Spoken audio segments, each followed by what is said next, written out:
India Legal presents Courts Roundup.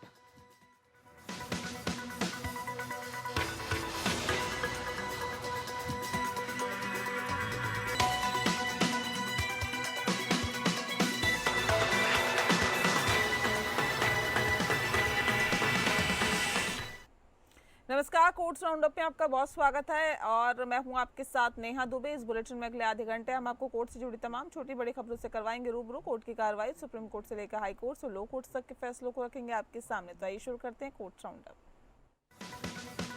India Legal presents Courts Roundup.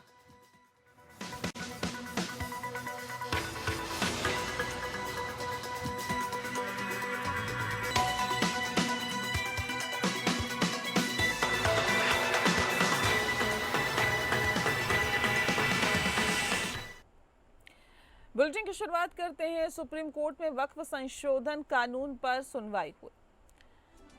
CJI की अध्यक्षता वाली bench ने कहा है कि वह सभी याचिकाओं पर 2 हिस्सों में सुनवाई करेगी। कपिल सिब्बल ने दलील दी है कि ये संशोधन संविधान के अनुच्छेद 26 का उल्लंघन करता है। उन्होंने कहा है कि वक्फ करने के लिए अब 5 साल के लिए इस्लाम की प्रैक्टिस ज़रूरी है। सीजेआई ने पूछा है कि क्या कलेक्टर का फैसला कोर्ट के अधिकार क्षेत्र में आता है। सिब्बल ने कहा कि नहीं।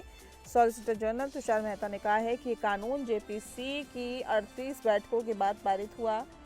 सीजेआई ने कहा है कि वे नोटिस जारी कर रहे हैं और केंद्र अपना जवाब दाखिल करें। सीजेआई ने कहा कि आप अतीत को फिर से नहीं लिख सकते हैं। उन्होंने पूछा कि वक्फ बॉय यूज़र की संपत्ति का क्या होगा। एसजी ने कहा है कि अगर रजिस्टर्ड है तो वक्फ की संपत्ति है। सुनवाई कल भी जारी रहेगी। हरीश साल्वे ने कहा है कि वह एक याचिकाकर्ता की तरफ से हैं जो पूरे एक्ट को रद्द करने की मांग कर रहे हैं। उन्होंने सुझाव दिया है कि मामले को सुप्रीम कोर्ट में ही सुना जाए। साल्वे ने कोर्ट को सुझाव दिया है कि मामले को हाई कोर्ट में ना भेजा जाए बल्कि सुप्रीम कोर्ट ही मामले की सुनवाई करें और राज्य सरकारों को भी सुने जाने की मांग पर सुप्रीम कोर्ट भी कल सुनवाई जारी रखने का आग्रह किया गया है, इसीलिए आधिकारिक तौर पर नोटिस जारी नहीं किया। गुरुवार को भी 2 बजे मामले की सुनवाई होगी।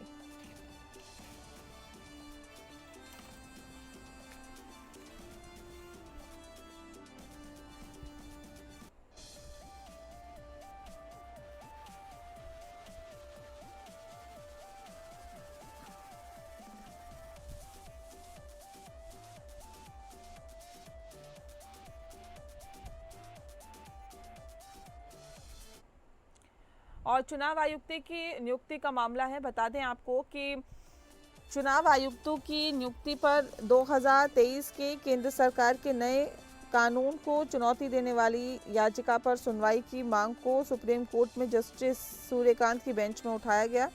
इस मामले में एक याचिकाकर्ता की ओर से पेश होने वाले वकील प्रशांत भूषण ने मामले को उठाते हुए कहा है कि कोर्ट ने पहले इस मामले पर तत्काल सुनवाई की मांग करने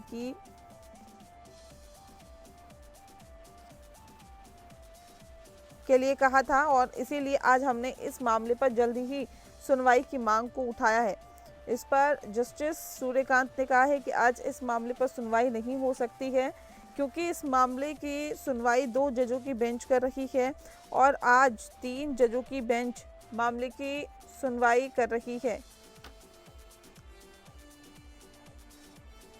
वकील प्रशांत भूषण ने इस मामले को अगले हफ्ते सुनवाई किए जाने का आग्रह करते हुए सुनवाई का समय तय किए जाने की भी मांग की है। फिलहाल कोर्ट ने 14 मई को 2 बजे मामले की सुनवाई तय कर दी है। दरअसल सुप्रीम कोर्ट ने चुनाव आयुक्तों की नियुक्ति को लेकर अपना एक अंतिम फैसला दिया था जिसमें नियुक्ति के लिए गठित समिति में पीएम, सीजेआई और एलओपी को रखे जाने को कहा था। इसके बाद केंद्र ने एक कानून बनाकर नियुक्ति समिति से सीजेआई को हटाकर प्रधानमंत्री के द्वारा नियुक्ति एक कैबिनेट मंत्री को जगह दे दी। केंद्र के द्वारा चुनाव आयुक्तों की नियुक्ति के लिए बनाए गए इस कानून को सुप्रीम कोर्ट में चुनौती दी गई।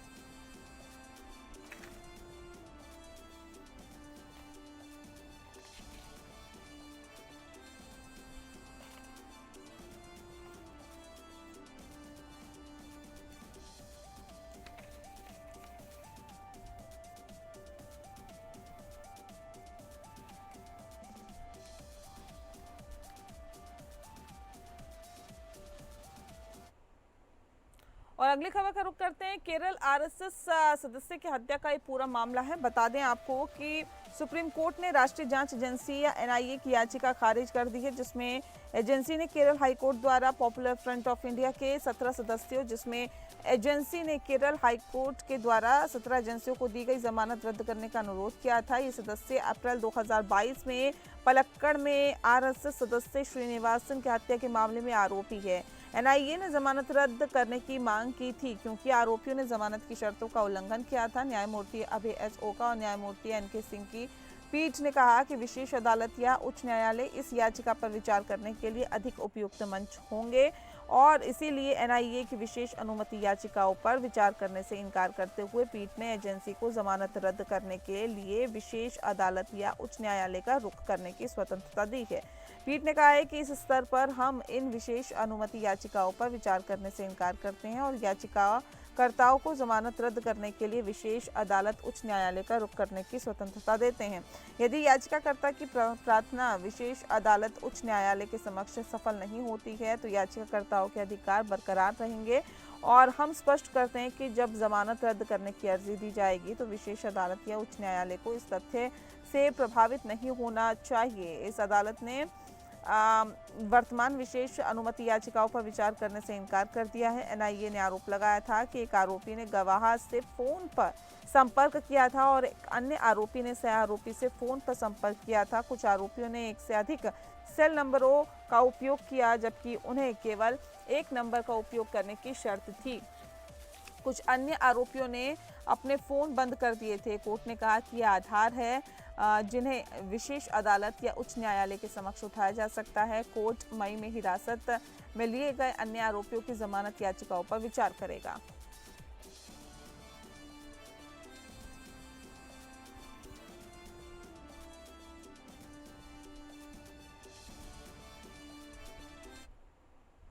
अगली खबर का रुख करते हैं। सुप्रीम कोर्ट ने पंजाब और हरियाणा हाई कोर्ट के उस आदेश को रद्द कर दिया जिसमें एक सैनिक की हत्या के प्रयास के मामले में 2 अतिरिक्त आरोपियों को समन जारी करने का आदेश रद्द कर दिया गया था। सैनिक पर हमले के मामले में 2 व्यक्तियों को आरोपी बनाने के लिए सत्र न्यायालय के आदेश को उच्च न्यायालय ने रद्द कर दिया था। सुप्रीम कोर्ट ने कहा है कि सत्र न्यायालय ने यांत्रिक तरीके से काम नहीं किया था और उच्च न्यायालय को हस्तक्षेप करने का कोई अधिकार नहीं था। न्यायमूर्ति दीपांकर दत्ता और न्यायमूर्ति मनमोहन की पीठ ने कहा है कि उच्च न्यायालय को यह निर्धारित करने के लिए आंखों पर दृष्टिकोण अपनाना चाहिए था कि सत्र न्यायालय ने यांत्रिक तरीके से काम किया है या नहीं। हालांकि तथ्यों और परिस्थितियों को देखते हुए हाथों हाथ दृष्टिकोण अधिक उपयुक्त और सही होता है। पीठ ने कहा कि सत्र न्यायाधीश ने हार्दिक सिंह बनाम साथ ही साथ पंजाब राज्य और जितेंद्र नाथ मिश्रा बनाम उत्तर प्रदेश राज्य मामलों से निर्धारित परीक्षणों को ध्यान में रखते हुए आवश्यक संतुष्टि बनाई थी। कोर्ट ने कहा कि उच्च न्यायालय ने मामले को उचित दृष्टिकोण से नहीं देखा और पूरी तरह से गलत निष्कर्ष पर पहुंचा। मामले के तथ्यों के अनुसार एक सैनिक ने अपनी शिकायत में कहा था कि उसने गांव में छुट्टी पर रहते हुए वॉलीबॉल खेलते समय एक व्यक्ति के साथ हाथापाई की थी। बाद में उस व्यक्ति ने अपने भाई और अन्य लोगों के साथ मिलकर सैनिक पर हमला किया था। सत्र न्यायालय ने 2 व्यक्तियों को अतिरिक्त आरोपी के रूप में समन जारी करने का आदेश दिया था जिसे उच्च न्यायालय ने रद्द कर दिया था। सुप्रीम कोर्ट ने सत्र न्यायालय के आदेश को बहाल करते हुए उच्च न्यायालय को मामले में हस्तक्षेप नहीं करना चाहिए था।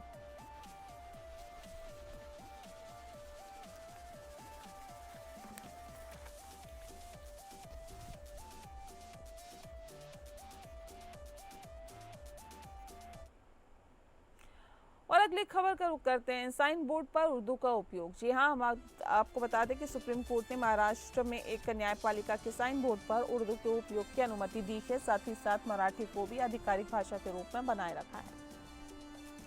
कोर्ट ने कहा है कि भाषा को विभाजन का कारण नहीं बनना चाहिए और साथ ही भाषा, जी हाँ, भारत की भाषाई विविधता की सराहना की जानी चाहिए। कोर्ट ने उर्दू और हिंदी के बीच समानता को रेखांकित किया और कहा कि दोनों भाषाएं एक ही संस्कृति का हिस्सा है। कोर्ट ने संविधान के अनुच्छेद 343 और 345 का हवाला देते हुए कहा है कि राज्य सरकारें उर्दू को दूसरी आधिकारिक भाषा के रूप में अपनाने के लिए स्वतंत्र है। आंध्र प्रदेश, बिहार, झारखंड, तेलंगाना, उत्तर प्रदेश और पश्चिम बंगाल जैसे राज्य उर्दू को दूसरी आधिकारिक भाषा के रूप में अपना चुके हैं। जस्टिस सुधांशु तुलिया ने कहा है कि उर्दू हिंदुस्तानी तहजीब का एक उत्कृष्ट उदाहरण है और ये भारत की समृद्ध सांस्कृतिक विरासत का हिस्सा है। कोर्ट ने कहा कि भाषा और धर्म को अलग अलग रखना चाहिए और उर्दू को मुसलमानों की भाषा के रूप में नहीं देखा जाना चाहिए।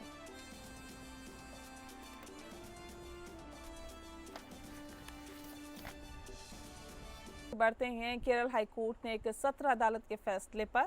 बता दें आपको कि 2 महीने के लिए स्टेटस रिपोर्ट बनाए रखने का आदेश दिया है, जिसमें सीरियस फ्रॉड इन्वेस्टिगेशन ऑफिस या SFIO की शिकायत पर संज्ञान लिया गया था। इस मामले में केरल के मुख्यमंत्री पिनराई विजयन की बेटी वीणा विजयन भी आरोपी है। वीणा विजयन पर आरोप है कि उन्हें और उनकी company Exalogic solution private limited को बिना किसी वास्तविक सेवा के 2.7 करोड़ रुपए का भुगतान किया गया। SFIO ने वीणा विजयन के खिलाफ कंपनी अधिनियम की धारा 447 के तहत धोखाधड़ी का आरोप लगाया, जिसमें 10 साल तक की जेल और जुर्माना हो सकता है। कोचीन मिनरल्स एंड ड्रूलाई लिमिटेड और उसके कर्मचारी P सुरेश कुमार ने हाई कोर्ट में याचिका दायर की, जिसमें कहा गया कि एक सत्र अदालत ने उन्हें नोटिस जारी किए बिना संज्ञान लिया, जो कि BNSS की धारा 223(1) का उल्लंघन है। हाईकोर्ट ने कहा है कि याचिका में उठाए गए सवाल मौलिक है और उन्हें विचार करने की आवश्यकता है। कोर्ट ने 2 महीने के लिए स्टेटस को बनाए रखने का आदेश दिया है और मामले को गर्मी की छुट्टियों के बाद सूचीबद्ध करने का निर्देश दिया है।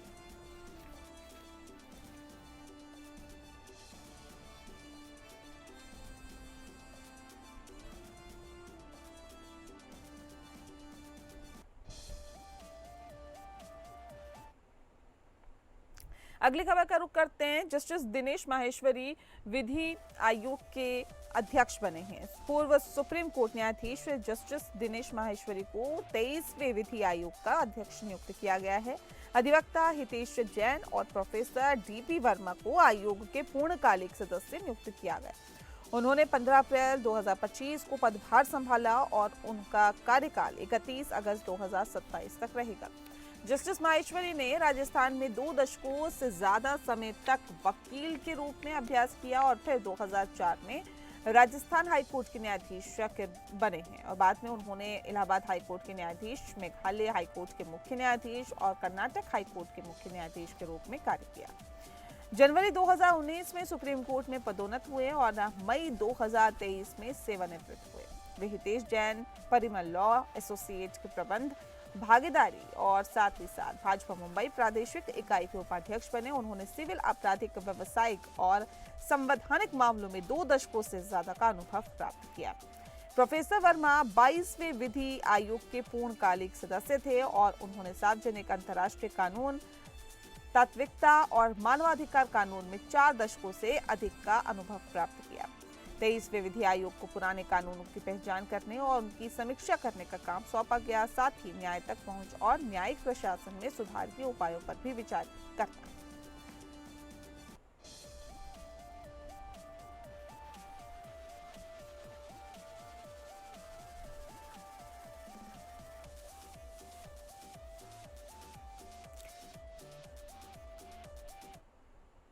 और आइए अब इंडिया लीगल के वेब रिपोर्टर से समझते हैं कि विधि आयोग का कार्यक्षेत्र और मैंडेट क्या है।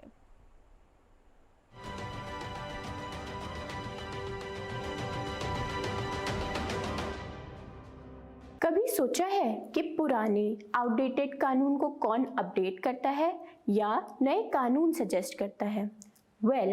लॉ कमीशन ऑफ इंडिया यही काम करती है। ये एक सरकार द्वारा अपॉइंटेड बॉडी है जिसका काम है एग्जिस्टिंग कानून का रिव्यू करना, पुराने या अनक्लियर प्रोविजंस को आइडेंटिफाई करना और नए रिफॉर्म्स रेकमेंड करना, ताकि देश की सोशियो इकोनॉमिक ज़रूरत और directive principles of state policy के अकॉर्डिंग कानून को अलाइन किया जा सके। ध्यान रहे, लॉ कमीशन खुद कानून नहीं बनाता, ये एक एडवाइजरी रोल में काम करता है, रिसर्च करता है, स्टेक होल्डर्स से कंसल्टेशन लेता है और फिर अपने सजेशंस देता है। कमीशन में लीगल और जुडिशियल एक्सपर्ट्स होते हैं, जिसमें एक चेयरपर्सन होता है और कुछ मेंबर्स शामिल होते हैं। लॉ मिनिस्ट्री के लॉ सेक्रेटरी और सेक्रेटरी इसके एक्स ऑफिशियो मेंबर्स होते हैं। प्रोफेशनल बॉडीज और एकेडमिक इंस्टीट्यूशंस भी कंसल्टेटिव प्रोसेस में शामिल होते हैं। इंडिया की पहली लॉ कमीशन 1955 में बनी थी, जिसके चेयरमैन थे MC सेटलवाड, जो उस वक्त अटॉर्नी जनरल थे। तब से अब तक 22 कमीशंस बन चुकी हैं। अभी 23rd लॉ कमीशन के चेयरपर्सन बने हैं रिटायर्ड जस्टिस दिनेश महेश्वरी, जो सुप्रीम कोर्ट के जज रह चुके हैं। एडवोकेट हितेश जैन और professor DP Verma law faculty BHU इसके दूसरे मेंबर्स हैं और इनका टेन्योर 30th अगस्त 2027 तक रहेगा। Thank you so much for watching. For more such legal update, follow India legal.